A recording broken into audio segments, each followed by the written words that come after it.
لو بتاخد كرياتين او بتفكر تبدا تستخدمه، اكيد سمعت جمله ان الكرياتين بيعمل مشاكل في الكلى ومش بعيد كمان بيجيب فشل كلوي. بس الحقيقه الموضوع ده فيه لخبطه كتيره جدا واشاعات كتيره جدا، وناس كتير مش بتفرق بين الكرياتين والكرياتينين. والنهارده هنجاوب مع بعض باختصار وبشكل واضح علمي بسيط، هنعرفك الفرق وهتعرف معانا هل الكرياتين امن، هل بيسبب فشل كلوي، وايه الفرق بين الكرياتين والكرياتينين، وايه سبب ان الكرياتينين بيعلى وبيظهر في التحاليل عالي، وهل دي حاجه تخوف ولا حاجه عاديه جدا. كل ده هنقوله في حلقه النهارده، فما تنساش تعمل سبسكرايب عشان تجيلك كل الحلقات اول باول.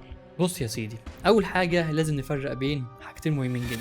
اول حاجه الكرياتين، وهو مكمل غذائي ناس كتير بتستخدمه علشان يزود من قوتها وطاقتها في التمرين، وبالتالي يزود من العضلات بتاعتها بشكل صحي. والكرياتينين بقى هو ناتج من تكسير الكرياتين وبيظهر في التحاليل. والجسم اصلا بشكل طبيعي بيكسر جزء من الكرياتين بيحوله الى كرياتينين يوميا بشكل طبيعي. عشان كده الشخص اللي بياخد كرياتين او عنده حتى كتله عضليه زياده شويه، السيرم كرياتينين او الكرياتينين في الدم ساعات يعلى بشكل طبيعي، حتى لو بياخدش كرياتين بس هو كتلته العضليه عاليه برضه بيحصل عادي جدا. هنا بقى المشكله، اول ما الناس تبدا تشوف ان الكرياتينين في التحاليل عندهم زاد شويه، يقول لك بس ده بسبب الكرياتين، وقف كرياتين على طول.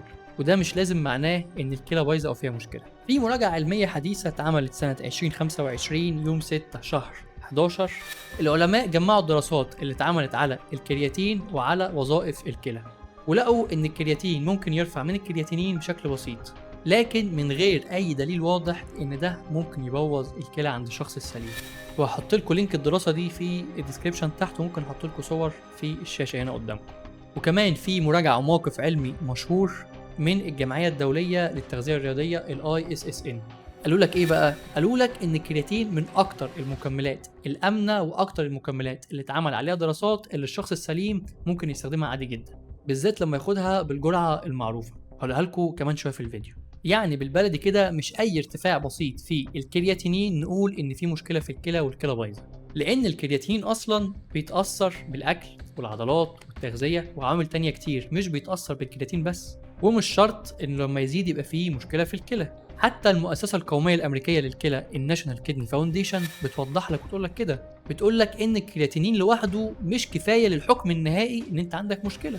وهحط لكم برده صور كل الدراسات دي واللينكات بتاعتها في الديسكريبشن تحت. ومش كل واحد عمل تحاليل كرياتينين لقى عالي شويه نقول له بس كده انت كليتك بقى بتودع، وقف كرياتين، وقف اكل، وقف تمرين، وقف شرب، وقف كل حاجه في حياتك. ممكن جدا يكون انت لما خدت كرياتين برضو كتلك العضليه زادت، فده زود حاجه بسيطه من نسبه الكرياتينين.